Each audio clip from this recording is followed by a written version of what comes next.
Hello दोस्तों, स्वागत है आपका हमारे चैनल वीएस कहानियाँ। तो शुरू करते हैं आज की कहानी। बर्फीली रात थी। हल्की हल्की बारिश हो रही थी। ट्रक ड्राइवर रघु और उसका खलासी विजय दोनों ने स्टीयरिंग और कैबिन के बाहर गिरती बूंदों को देखा। उन्हें जल्दी थी क्योंकि यह उनकी आखिरी डिलीवरी थी, जिसके बाद वे अपने अपने घर लौटने वाले थे। रघु की पत्नी बीमार थी और विजय की नवविवाहित पत्नी उसका इंतजार कर रही थी। वे दोनों इस सफर को जल्दी खत्म कर घर जाने की चाह में थे, लेकिन उन्हें नहीं पता था कि यह सफर उनका आखिरी भी हो सकता है। रात के करीब 2 बजे हाईवे एकदम सुनसान था। अचानक ट्रक की हेडलाइट्स के सामने एक औरत खड़ी दिखी। उसकी लंबी उलझी हुई बालों वाली परछाई ट्रक की तेज रोशनी और भी डरावनी लग रही थी। रघु ने ब्रेक लगाया, लेकिन जब तक ट्रक रुका, औरत गायब हो चुकी थी। विजय कांपते हुए बाहर निकला। भैया, वो कहाँ गई? तभी ट्रक के ऊपर कुछ गिरने की तेज आवाज आई।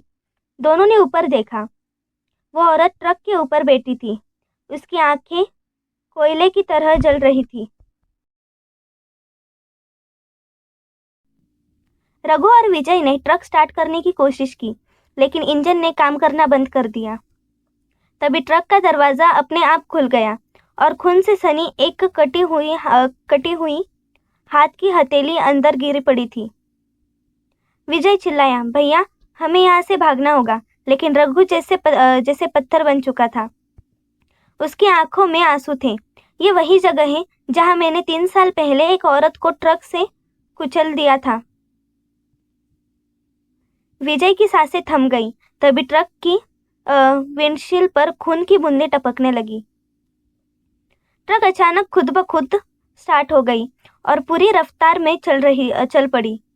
रघु और विजय अंदर बैठे ही थे, लेकिन स्टीयरिंग पर कोई हाथ नहीं था। ट्रक के शीशों में उनकी अपनी ही लाशें दिखाई पड़ी। रघु का सिर कटा हुआ था और विजय की आंखें बाहर निकली। वो दोनों जिंदा थे, लेकिन शीशों में उनकी मौत दिखाई दे रही थी। तभी वो औरत फिर प्रकट हुई और बोली, अब तुम भी मेरी तरह इसी रास्ते में फंसे रहोगे।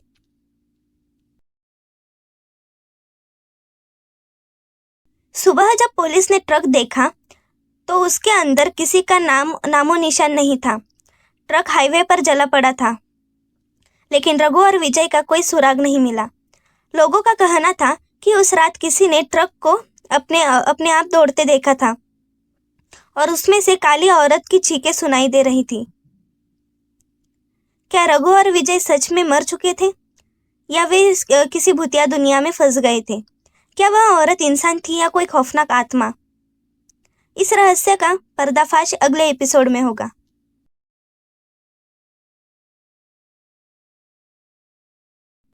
सुबह का सूरज निकल आया था, लेकिन उस हाईवे पर अजीब सा सन्नाटा था।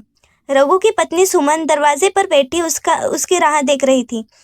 3 दिन हो चुके थे, लेकिन रघु का कोई पता नहीं था। विजय की पत्नी सीमा भी हर आहट पर चौंक जाती, लेकिन कोई खबर नहीं। पुलिस ने बताया था कि ट्रक जला हुआ मिला, लेकिन रघु और विजय कहीं नहीं थे। सुमन की आंखों में आंसू थे।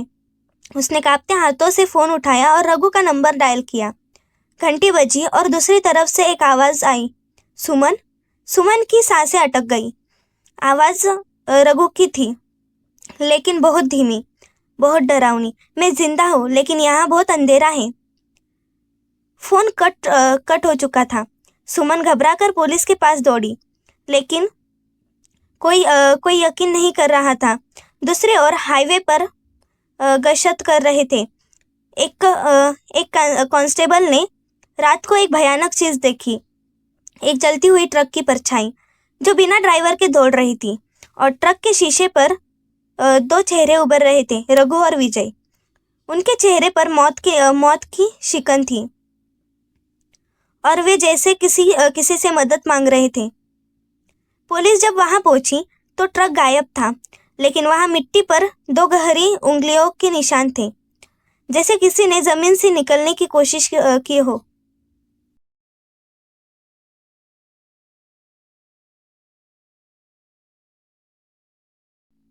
विजय की माँ रो रो कर बेहोश हो चुकी थी।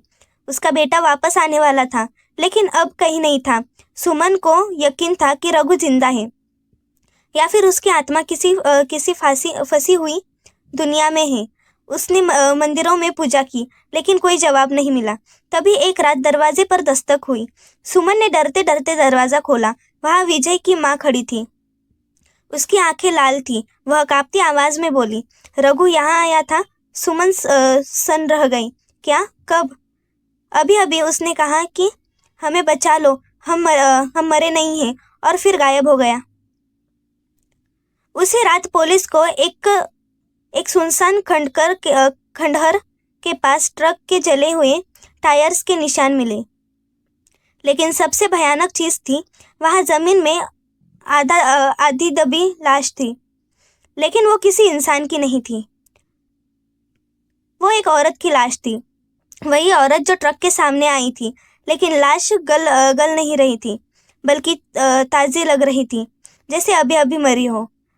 और तभी एक भयानक चीख गूंजी। पुलिस वाले डर के मारे गिर पड़े। वो लाश अपनी आंखें खोल चुकी थी। सुबह होते ही पुलिस ने लाश को हटाना चाहा, लेकिन वो लाश वहां नहीं थी। ट्रक की खिड़कियों पर फिर से वही खून के निशान बन चुके थे। और उसी वक्त सुमन के फोन पर फिर से वही कॉल आया। सुमन, हमें बचा लो, वो हमें अपने साथ ले जा रही हैं, मौत से भी बदतर जगह पर। अब सवाल था, रघु और विजय कहाँ थे? वो औरत कौन थी? क्या वे सच में मर चुके थे, या किसी और भयानक दुनिया में थे? इस रहस्य का पर्दाफाश अगले एपिसोड में।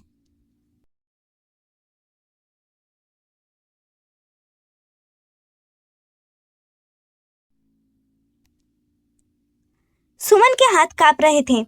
फोन की स्क्रीन पर लिखा था, रघु कॉलिंग। लेकिन रघु तो लापता था। उसने धीमी से कॉल रिसीव किया। सुमन, हमें बचा लो, बहुत अंधेरा है, बहुत दर्द हो रहा है, वो हमें छोड़ने वाले नहीं। सुमन का दिल जोर जोर से धड़कने लगा। रघु, तुम कहाँ हो? फोन से सिर्फ सिसकियों की आवाज आई, और फिर एक भयानक चीख। अचानक कॉल कट गया। उधर पुलिस भी परेशान थी। ट्रक की वो रहस्यमय लाश एक बार फिर गायब हो चुकी थी। लेकिन लेकिन एक नई चीज सामने आई। ट्रक की नंबर प्लेट के पीछे खून से लिखा था, मैं वापस आऊंगी। रात के 2 बजे उसी उसी हाईवे पर एक ट्रक तेज रफ्तार से दौड़ रहा था, लेकिन उसे चलाने वाला कोई नहीं था। ट्रक के विंडशील्ड पर खून टपक रहा था, और उसके अंदर से रघु और विजय की डरावनी चीख आ रही थी। पुलिस पीछा करने लगी, लेकिन ट्रक अचानक हवा में उठा और एक सुनसान खंडहर के पास जाकर जमीन में समा गया।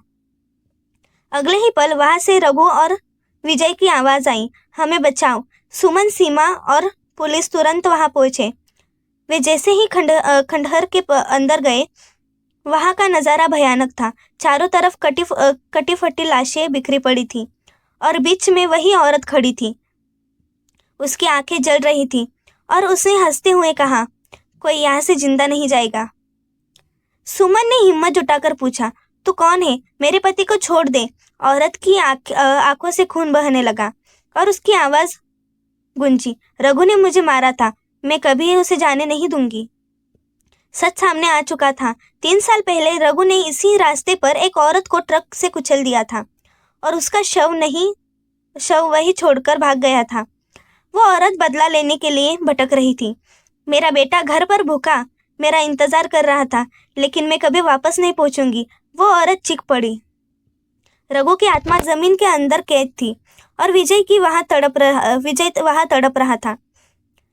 अब सब समझ चुके थे कि यह सिर्फ एक आत्मा नहीं, बल्कि अधूरी माँ की पुकार थी। सुमन ने अपने कांपते हाथों से उस आत्मा के सामने सिर झुका लिया। तुझे जो भी चाहिए ले ले, पर मेरे पति को छोड़ दे। वो आत्मा रोने लगी। तभी पास में खड़ी सीमा ने कुछ सोचा और जल्दी से उसके बैग से एक रोटी निकाली। तेरा बेटा भूखा था ना?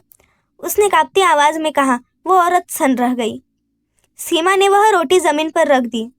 औरत की आत्मा अचानक कांपने लगी और उसकी आंखों से आंसू बह निकले। मेरे बेटे को अब तक भूख लगी होगी, उसने धीमे से कहा और देखते ही देखते सफेद रोशनी में बदलकर गायब हो गई। जैसे ही आत्मा मुक्त हुई, अचानक जमीन कांपने लगी और तेज आंधी चली। खंडहर की जमीन फटी और उसमें से रघु और विजय जिंदा बाहर आए। वे दोनों हाफ रहे थे। उनकी आंखों में मौत का खौफ था, लेकिन वे अब जिंदा थे। रघु घुटनों के बल बैठ गया। उसकी आंखों से आंसू बह रहे थे। मैंने गुनाह किया था। मैंने किसी की माँ को मार दिया और भाग गया। पुलिस ने उसे देखा और कहा, हर गुनाह की सजा होती है, लेकिन अगर इंसान सच्चे दिल से पछताए तो शायद माफी मिल जाए। रघु और विजय अपने घर लौट आए, लेकिन उस हाईवे पर अब भी कुछ अजीब था। हर रात वहां से गुजरते हुए लोगों को सड़क के किनारे एक औरत खड़ी दिखती थी, लेकिन अब उसकी आंखों में नफरत नहीं, शांति थी। मोरल: हर अपराध की सजा होती है, लेकिन सच्चे पश्चाताप से मुक्ति भी मिल सकती है। किसी की मजबूरी का मजाक ना बनाओ, क्योंकि कभी कभी आत्माएं भी बदला लेने लौटती है।